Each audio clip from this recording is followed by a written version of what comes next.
Okay, can we go into the Spartan Race folder?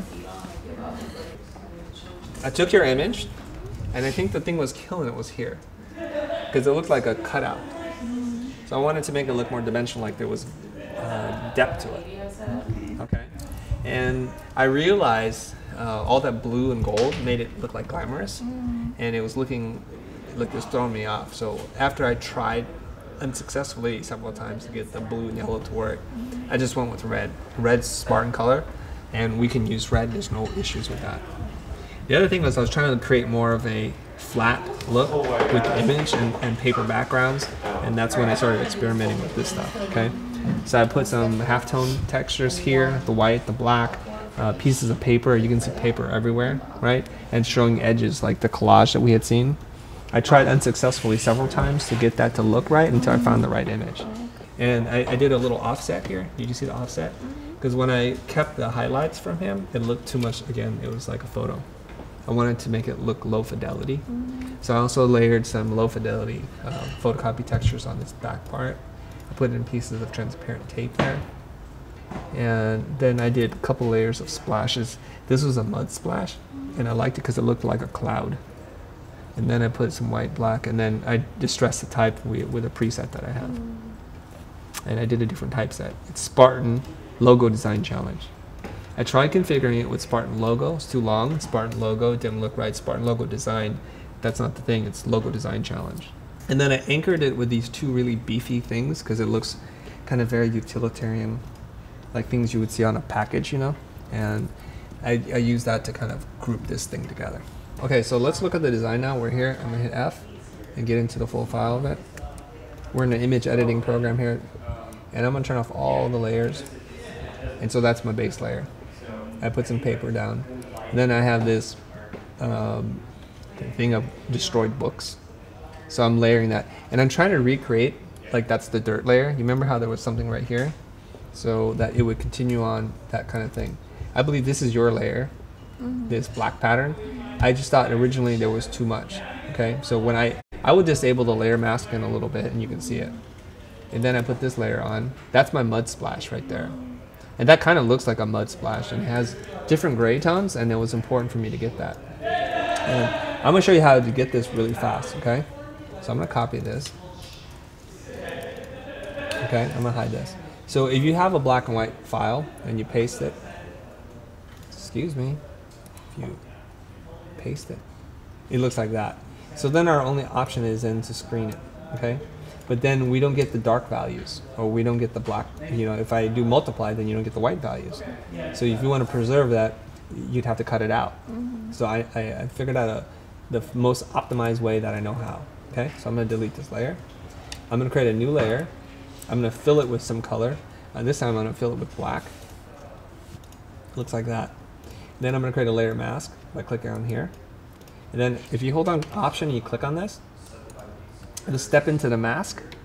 So right now I'm looking at the mask, it's all white, you see how it's the same? And then I'm gonna paste that splash in there, okay? Now when I click back out of it, the splash has dark tones and it's got other things in it. And then this is my group of images for the guy. And I'm gonna show you how I did that. I'm gonna turn off all these layers and go from bottom up. Okay, so I think this bottom layer is the white part. And this has been scaled and offset so it doesn't line up with the original. It's just kind of off register. And my thinking was, if we had to do this by hand, we'd photocopy it or photocopy it onto acetate, and we'd cut parts so we would see the knife marks and the unfinished edges. And that's why I deliberately left weird edges all over the place.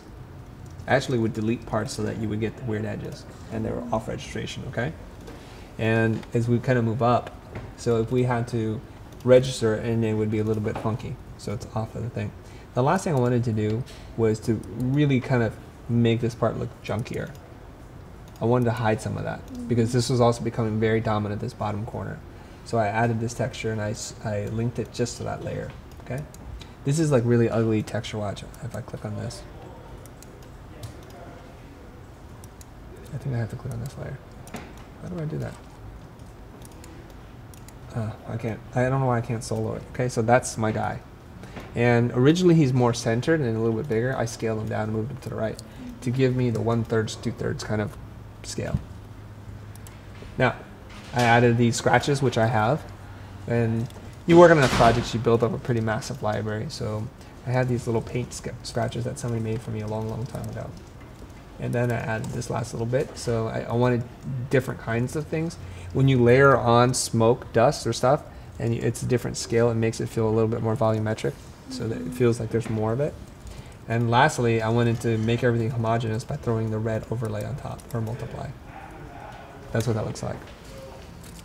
So before that, this thing looks kind of like butt. It's all over the place, different tones, different things happening, different rendering techniques.